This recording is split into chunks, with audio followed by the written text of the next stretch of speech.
Whitney Cummings was never one to play by the rules. Born in Georgetown, Washington, D.C., in 1982, her early life was punctuated by chaos. Her parents divorced when she was 5, and home was anything but stable. Her father, a lawyer with a stern demeanor and a penchant for emotional absence, and her mother, a former public relations director whose battles with alcoholism cast a long shadow over the household, created a volatile emotional environment.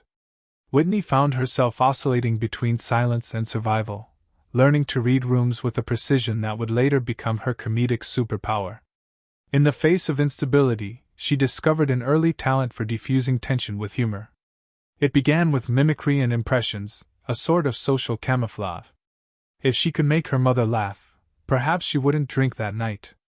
If she could distract her family from their dysfunction, even for a moment, perhaps she could feel safe. She began to associate control with comedy, and laughter became not just a joy, but a necessity. In high school, Whitney was academically gifted, eventually earning a place at the University of Pennsylvania, where she studied communications and film. Her intelligence was sharp, analytical, and introspective. Behind the scenes, however, she was already exhibiting signs of codependent behavior, constantly prioritizing others' needs over her own, managing relationships to maintain peace, and repressing her own emotions for the sake of control. She wasn't just managing her world, she was performing in it.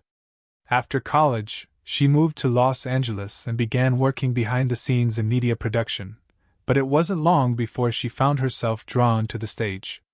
In 2004, she started performing stand-up comedy, quickly gaining recognition for her fearless, biting humor. She brought a new kind of voice to the stage, one that was at once self-deprecating and confrontational, hyper-feminine and aggressively analytical.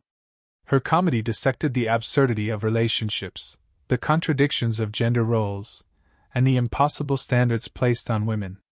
But beneath the laughs was a reservoir of unresolved pain. Whitney's breakout moment came in the late 2000s, as she appeared on Comedy Central roasts, Chelsea Lately, and later, created and starred in the sitcom, Whitney, 2011 to 2013. Around the same time, she co-created the wildly successful show, Two Broke Girls, which cemented her status as a formidable force in Hollywood. But with the success came mounting pressure.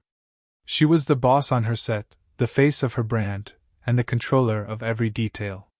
Perfectionism, a trait born from childhood chaos, ruled her life. She couldn't just write a joke, she had to make it bulletproof. She couldn't just lead a show, she had to dominate it. Privately, she was unraveling.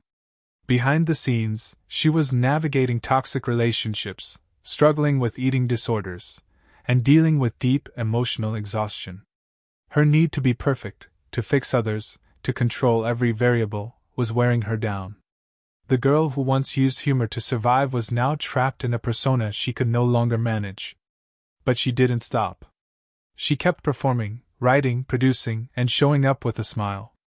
It wasn't until she hit a breaking point, what she later described as a nervous breakdown, that the truth began to crack through the performance.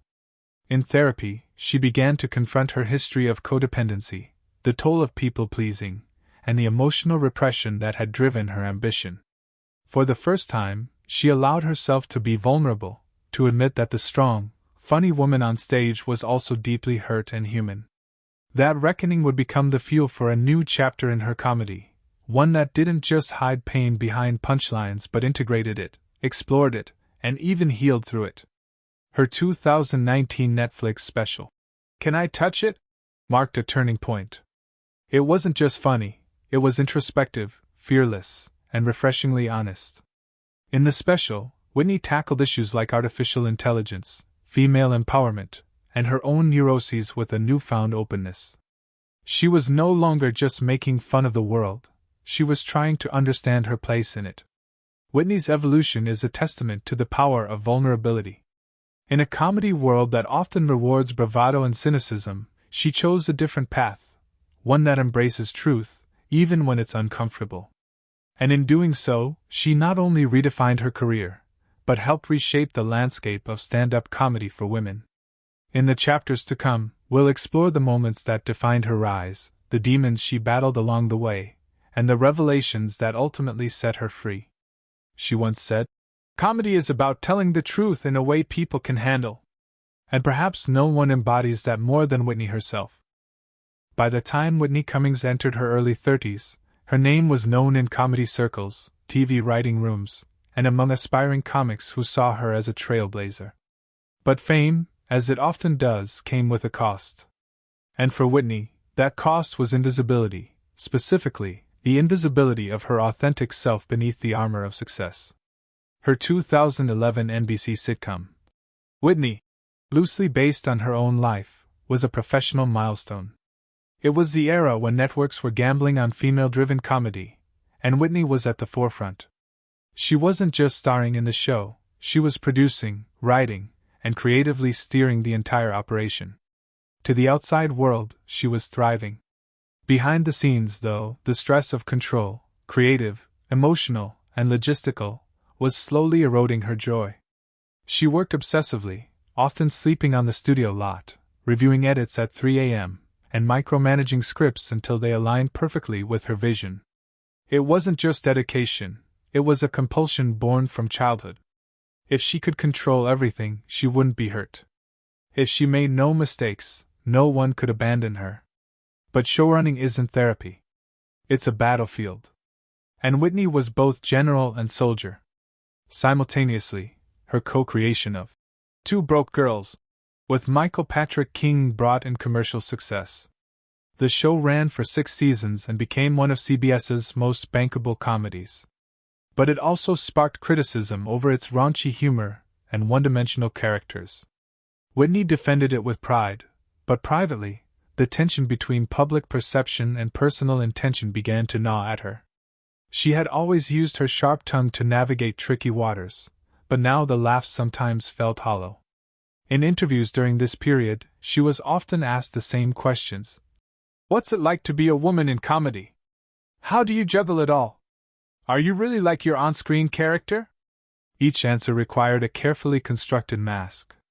Underneath was a woman grappling with romantic confusion, body dysmorphia, and the emotional fallout of being everyone's caretaker but her own. It was during this period that her struggle with codependency came into clearer focus.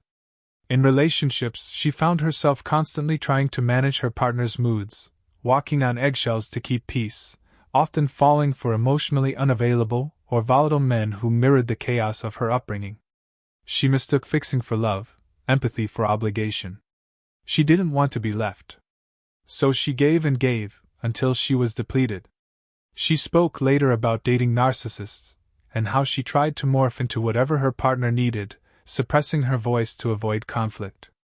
That same pattern seeped into friendships and professional partnerships.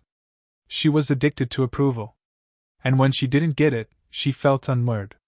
The anxiety began to manifest physically, insomnia, panic attacks, and eventually a breakdown that forced her to step back. In what she would later describe as a spiritual crisis, she finally admitted what she had avoided for years: she wasn't okay. That realization sent her into deep therapy, including EMDR, eye movement desensitization and reprocessing, to address trauma. She began exploring the roots of her codependency, confronting childhood memories, and re-examining why she had spent decades trying to be irreplaceable to others at the expense of herself. This healing process didn't just transform her personal life, it rewired her comedy. No longer content with surface-level jokes or stereotypical observations, she began writing with brutal honesty. Her stand-up material shifted from observational snark to emotional excavation. She began talking about therapy, trauma, eating disorders, and the raw, ugly parts of healing. And her audience responded, not just with laughter, but with gratitude. Podcasts became a major part of her next phase.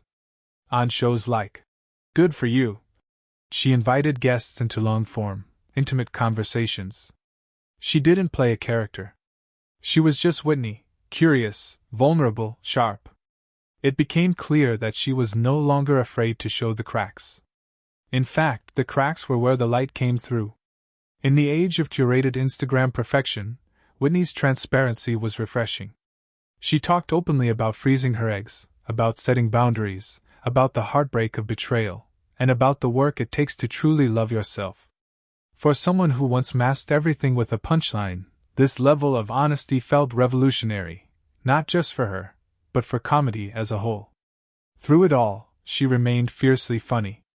Her humor was still biting, still bold, but now it was anchored in truth. And that truth gave her comedy new dimension.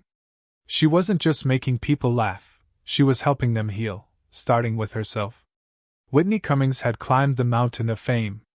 But it was in the quiet valleys of reflection where she found something more valuable: peace. Not the absence of struggle, but the presence of self. As Whitney Cummings peeled back the layers of her public persona, one of the most transformative areas of her life came into focus: relationships. Not just romantic ones, but every kind: friendships, professional partnerships, familial bonds, and her relationship with herself. In therapy, she began to map out patterns: overfunctioning, rescuing, people-pleasing. These weren't just isolated behaviors. They were systems she had built to keep herself emotionally safe. Her romantic life had often been a reflection of unhealed wounds. Early relationships were intense, passionate, and often riddled with volatility. She found herself drawn to emotionally distant partners, mistaking unpredictability for depth, misinterpreting chaos as chemistry. Her sense of self-worth often hinged on how well she could manage or improve a relationship. She became a fixer, a therapist in disguise, trading boundaries for approval. As she shared in later interviews and specials, these experiences were not rare. Many women, particularly those who grew up in dysfunctional households, fall into the trap of performing emotional labor as a means of connection. Whitney turned this painful reality into sharp, self-aware comedy. She joked about dating addicts, narcissists, and men who mistook her strength for a challenge. But this time, the jokes didn't mock, they revealed. One of the most powerful moments in her evolution was her decision to get sober, not from substances, but from the emotional addiction to fixing others. She read extensively about codependency, did inner child work, and learned to sit with discomfort instead of trying to solve it. In place of chaos, she began seeking compatibility. In place of drama, she began valuing peace. She wasn't just rewriting her comedy, she was rewriting her life. Friendships, too, took on new meaning. Once surrounded by frenetic Hollywood energy, she began pruning her social circle. She no longer tolerated one-sided dynamics, no longer played therapist to everyone in her orbit. This came with grief, the loss of connections that had once felt vital, but also with freedom. For the first time, Whitney was building relationships rooted in reciprocity. Her professional life mirrored this shift. She began collaborating with people who respected her boundaries, who shared her values, and who didn't expect her to perform a version of herself that no longer existed. Her podcast, Good For You, became a safe space not just for guests but for herself. Whether talking with neuroscientists, comedians, or trauma experts, she was learning in real time, inviting her audience into the process of unlearning, healing, and growing. Her evolving views on love and relationships began to show up in her stand-up in more nuanced ways. Instead of just roasting bad dating experiences, she started exploring the why behind them.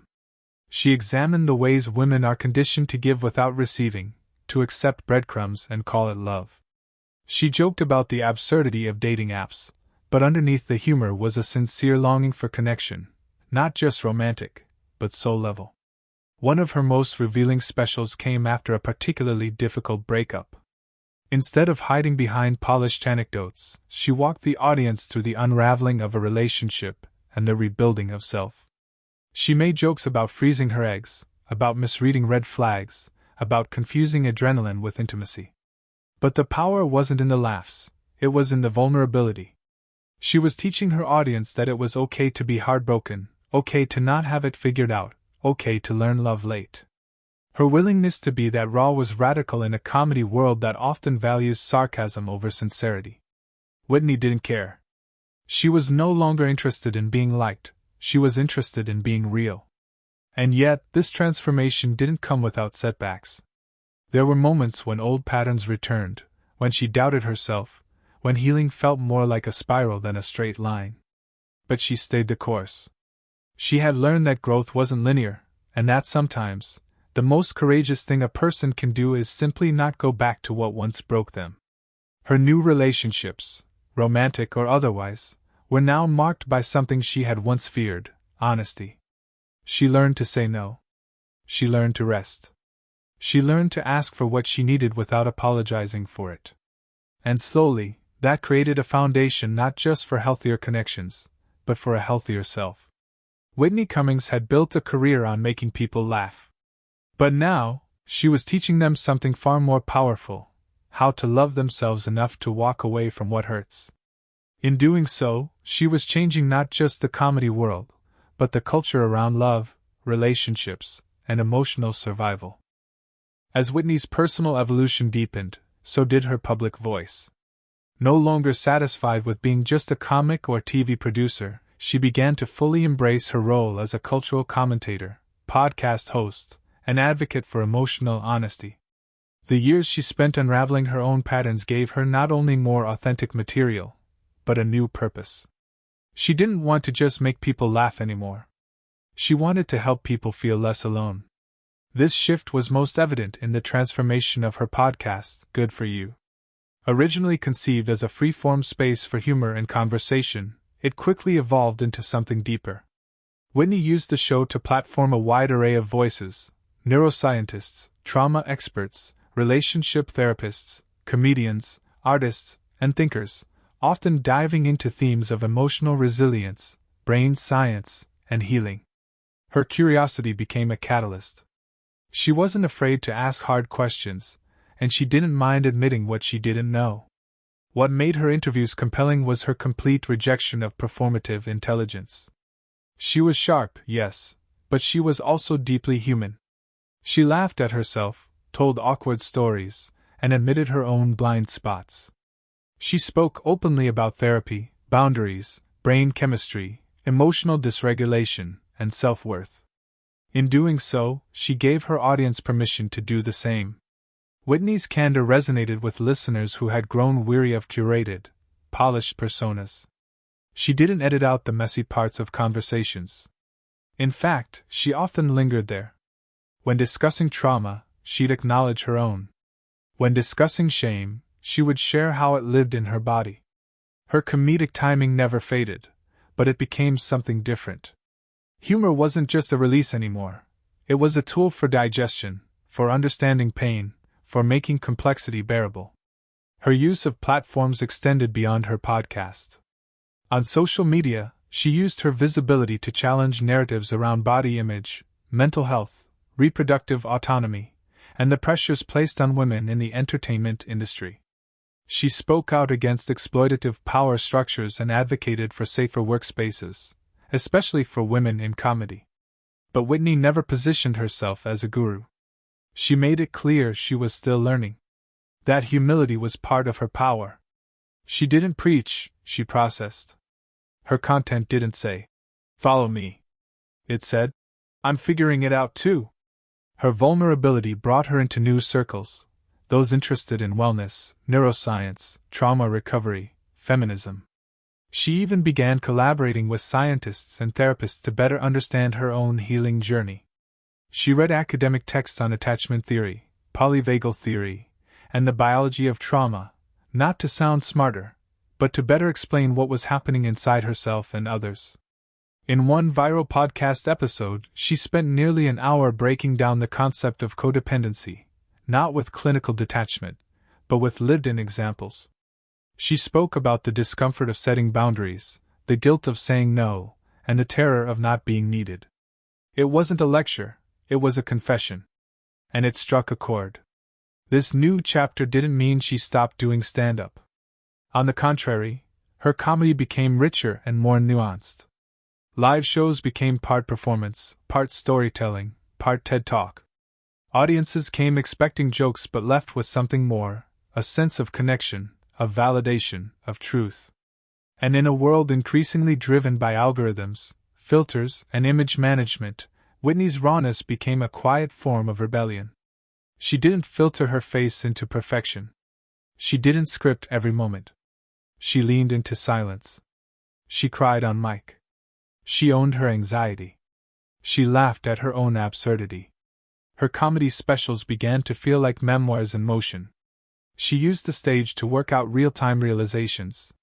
The themes of control, codependency, and recovery were no longer subtext, they were the text. And yet, she never let the heaviness overtake the humor. She still roasted herself, celebrities, and social trends. But even the roasting felt warmer, less like mockery and more like a plea for self-awareness.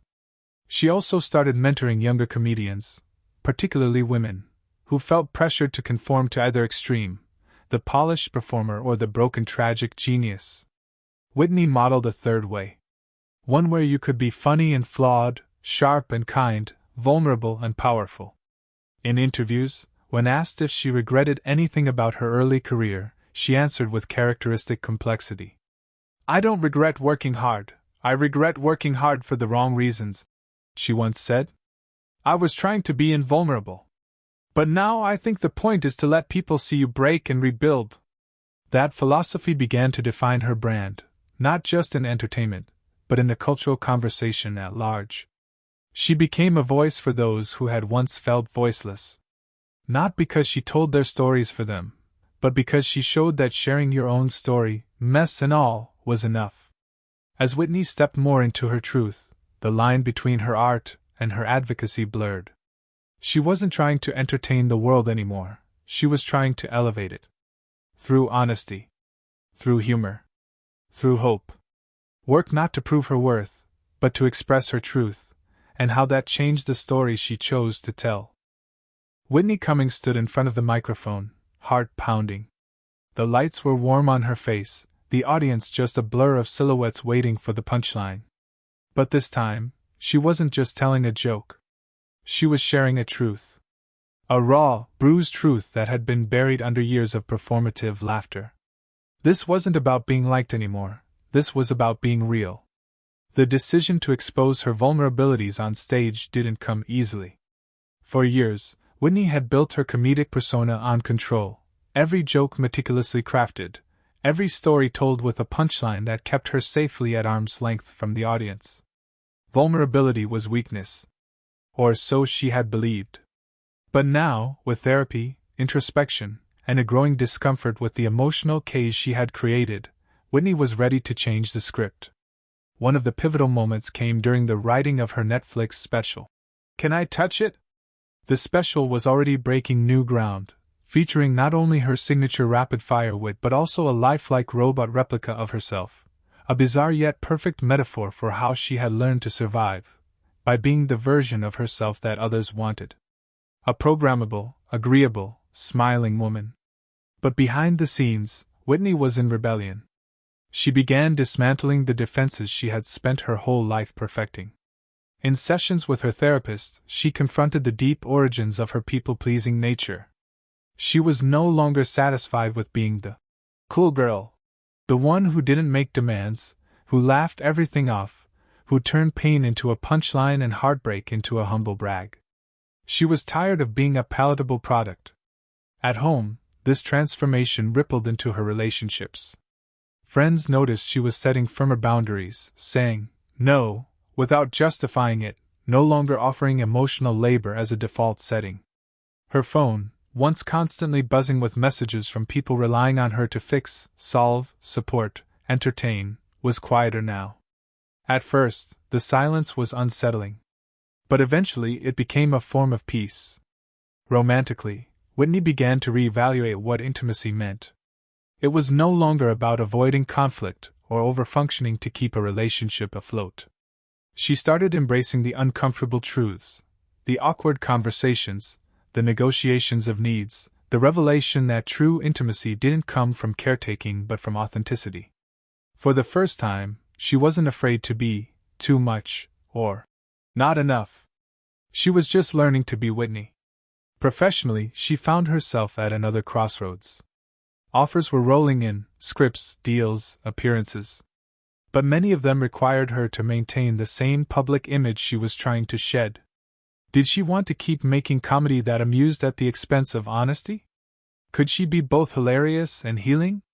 Whitney knew her next move had to be intentional. She began developing new projects that prioritized emotional intelligence alongside humor.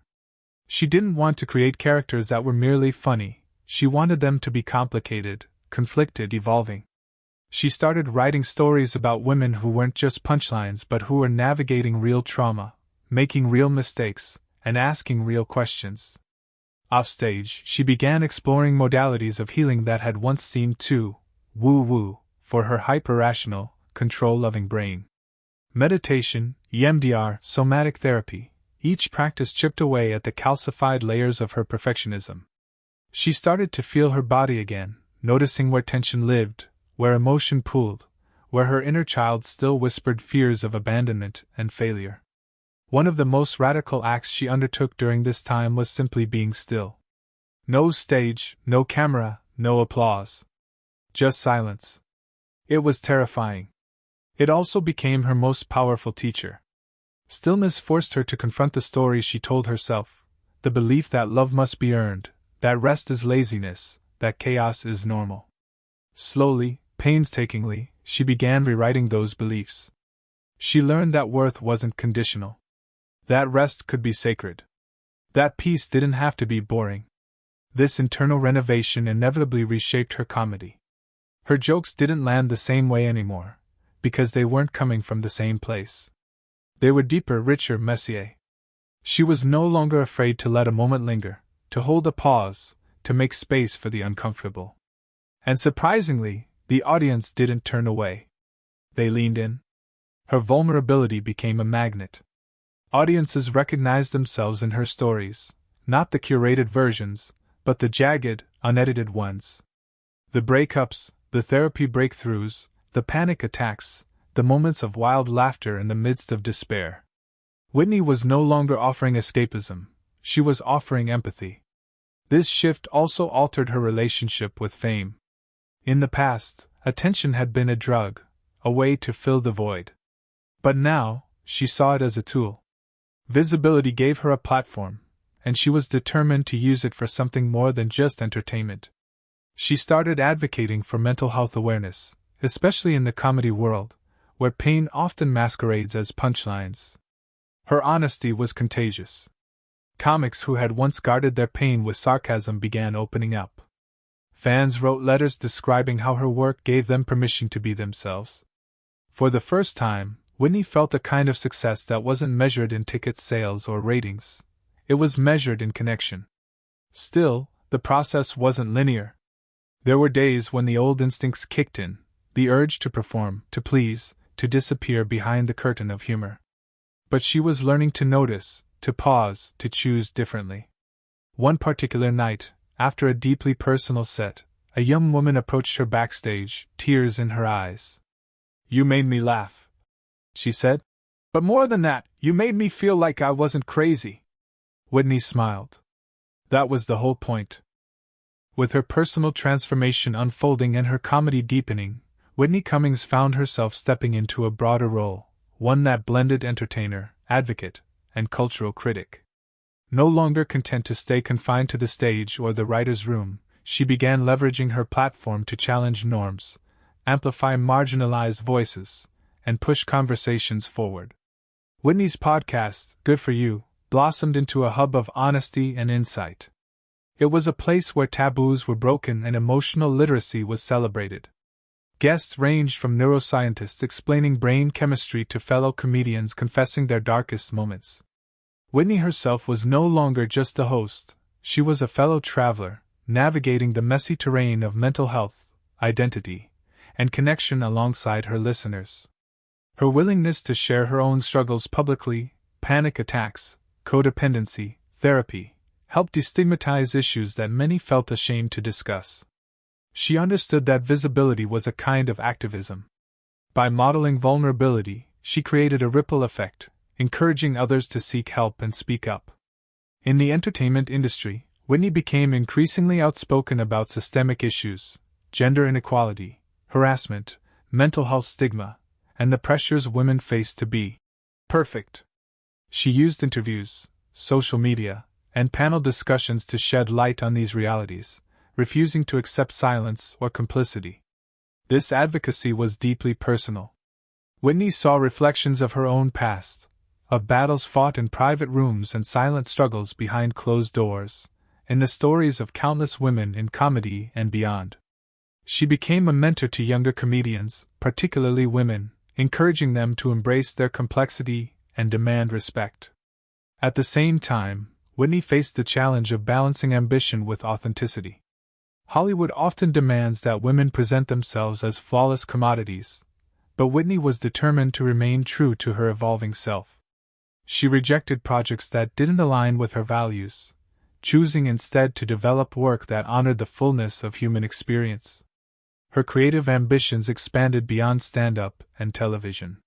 She pursued writing and producing projects that tackled nuanced subjects, female friendships, mental health, societal expectations, with honesty and humor. She wanted to tell stories that didn't shy away from discomfort, that challenged audiences to think and feel deeply. While this path was rewarding, it was not without friction. Whitney navigated criticism from those who expected her to stay in her lane or conform to entertainment industry stereotypes. Yet she met resistance with resilience, grounded in a clearer sense of purpose. In private moments, Whitney continued her own healing work. Therapy, meditation, and self-reflection remained anchors. She recognized that advocacy wasn't just about external change, but about continual internal growth. Whitney's journey was no longer solely about personal survival or professional success. It was about transformation on multiple levels. Through laughter, honesty, and courage, she was shaping a space where complexity was honored, where imperfections were embraced, and where humor could be a catalyst for healing. Her story was no longer just her own. It belonged to anyone who had ever struggled to be seen, to be understood, to be loved, not despite their flaws, but because of them. By the time Whitney entered her 30s, she had accumulated not only accolades but also profound lessons about power, control, and self-definition. Reinvention was no longer just a professional tactic, it had become a survival skill. The world expected her to be a certain way, polished, poised, perpetually on. Whitney was learning to rewrite those expectations, crafting a life and career that honored her truth, even when it defied convention. After the success of Can I Touch It? And her memoir I'm Fine, and Other Lies, Whitney found herself at a crossroads. The entertainment industry had given her a platform, but it often felt like a narrow stage. To grow, she needed to take risks that might alienate some fans while resonating deeply with others. She embraced that tension. One bold move was stepping away from scripted television projects that felt creatively limiting. Instead, Whitney gravitated toward unscripted formats and podcasting, where her authentic voice could shine without filters. Her podcast, Good For You, became a sanctuary for candid conversations about mental health, relationships, and the human condition. It was raw, messy, and wildly popular. This pivot wasn't without challenges. Whitney wrestled with fears of losing relevance or disappointing industry gatekeepers. But she recognized that longevity required evolution, not repetition. Behind the scenes, Whitney also invested in her own well-being with renewed commitment. She deepened her therapy work, embraced mindfulness practices, and prioritized boundaries that protected her energy and mental health. This was revolutionary for a woman accustomed to giving so much of herself to others. Romantically, Whitney's growth continued. She stopped tolerating relationships that demanded she sacrifice her needs. Instead, she sought partnerships built on mutual respect and emotional availability, a difficult but vital recalibration. She shared openly about these experiences in interviews and her comedy, shedding light on the complexities of modern love without cynicism. Professionally, Whitney took on mentorship roles, championing emerging female comedians navigating a notoriously tough industry. She shared her story candidly, the triumphs, the mistakes, the ongoing work of self-acceptance, offering guidance grounded in authenticity rather than glossy ambition. Her commitment to authenticity resonated with a generation hungry for realness amid social media's performative culture. Whitney became a beacon for those tired of curated perfection, proving that success and vulnerability could coexist. At the same time, she remained fiercely ambitious. Whitney wasn't content to rest on her laurels. She wanted to innovate, challenge, and expand what comedy, and a comedian's role, could be in society. This meant continuing to push boundaries in her material, exploring topics like trauma, addiction, and systemic inequality with humor that was both biting and compassionate. It also meant forging collaborations across disciplines, from neuroscientists to activists, blurring lines between entertainment and education. Whitney's resilience was tested repeatedly. Public scrutiny, personal setbacks, and industry biases threatened to derail her progress. But she met these obstacles with a blend of grit, grace, and a hard-earned sense of humor. Through it all, Whitney's core message remained clear: embracing one's full, messy humanity is the ultimate act of courage, and the richest source of creative power. As she looked ahead, Whitney knew the journey was far from over. Reinvention was ongoing. Control was fluid. And the stage, whether physical, digital, or metaphorical, was hers to define anew. As Whitney Cummings matured both as an artist and a human being, she began to recognize that comedy could be more than just entertainment. It could be a form of healing. This revelation transformed her approach to her craft and her public persona in profound ways. For Whitney, healing was not linear or neat. It was a jagged, unpredictable process that involved confronting uncomfortable truths about herself and the world around her. She was no longer interested in surface-level laughs or easy jokes. Instead, she sought to create work that challenged, comforted, and connected. This ethos was evident in her live performances. Audiences came expecting her trademark sharp wit, but they left having witnessed moments of vulnerability and introspection. Whitney used the stage as a space to dissect topics like trauma, anxiety, and resilience, often blending humor with poignancy to create an emotional roller coaster. One of her most talked about specials showcased this duality. She tackled the absurdity of societal expectations, the loneliness behind fame, and the messy realities of relationships. Yet through it all, her humor remained a lifeline, not just for her, but for her audience. Whitney also became an advocate for mental health awareness, particularly within the comedy community.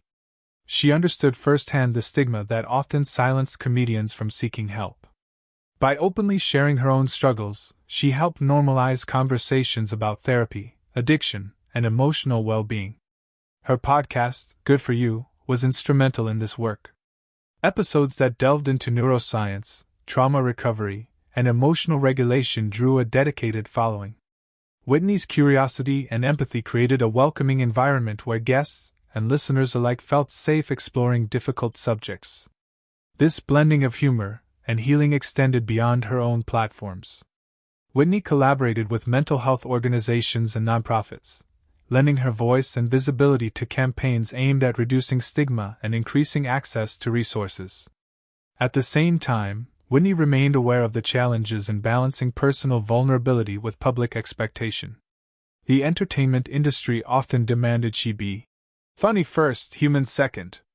She pushed back against this, advocating for more nuanced narratives around mental health in media.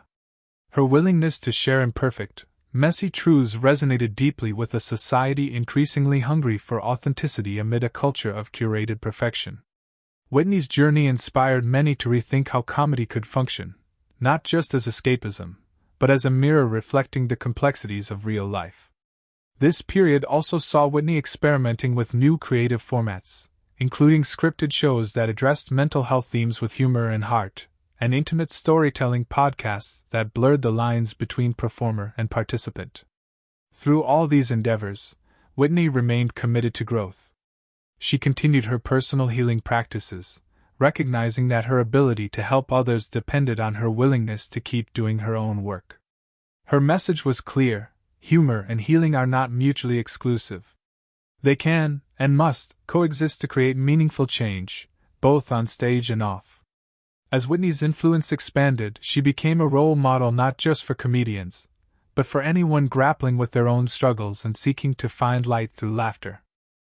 Whitney Cummings' journey toward authenticity reached a pivotal moment when she fully embraced imperfection, not just as a comedic device, but as a way of life.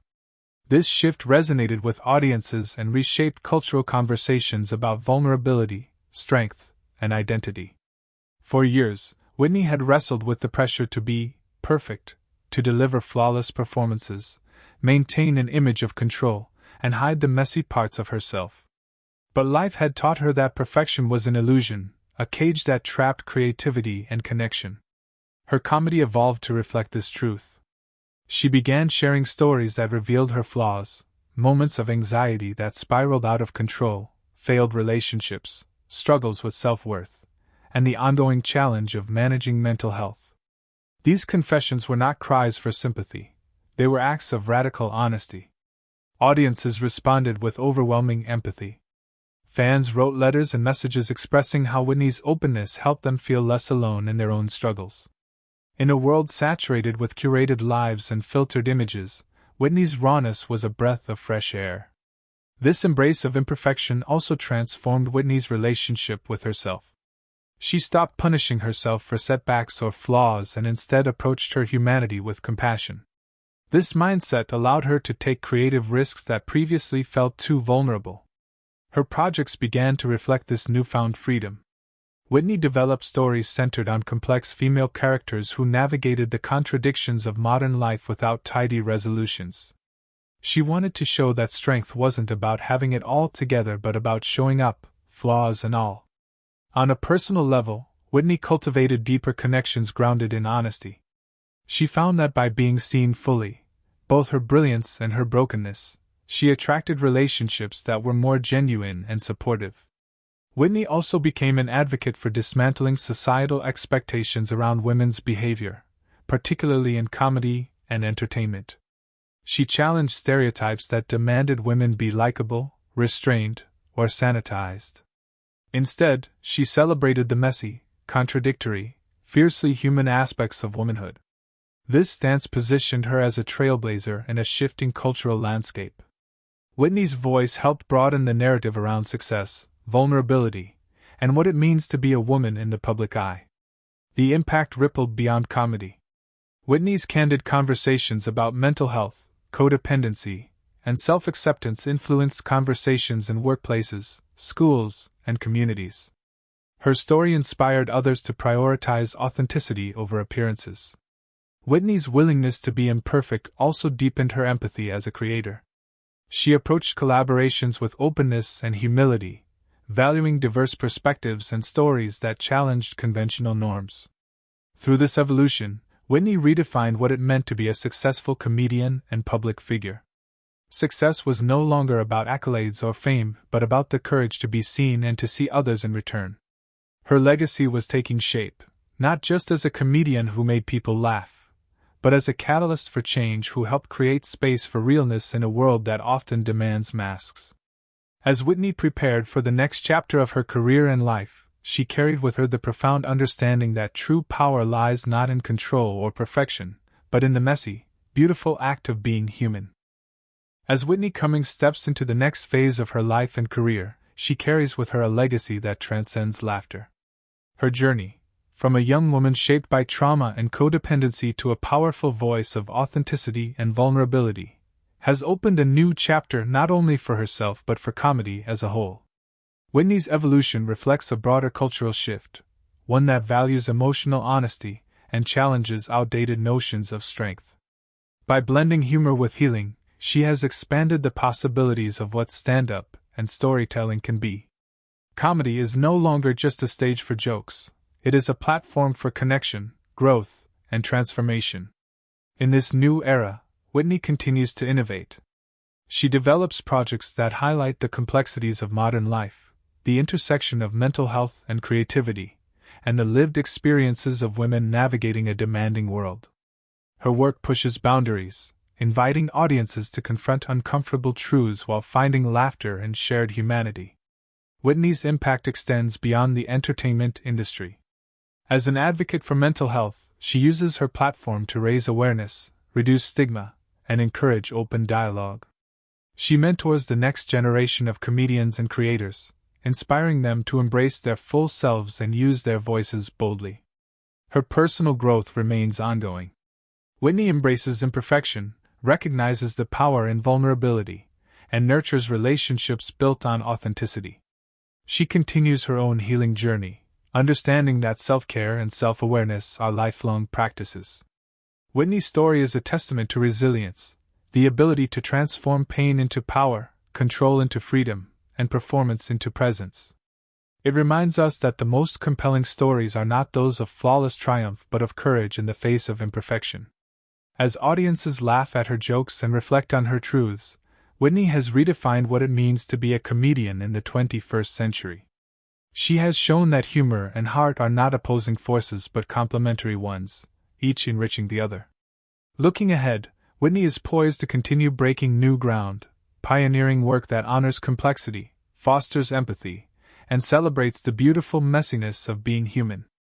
Her legacy is not just in the laughs she creates but in the connections she nurtures and the authenticity she inspires. Whitney Cummings has not only rewritten her own story, she has opened the door for others to do the same.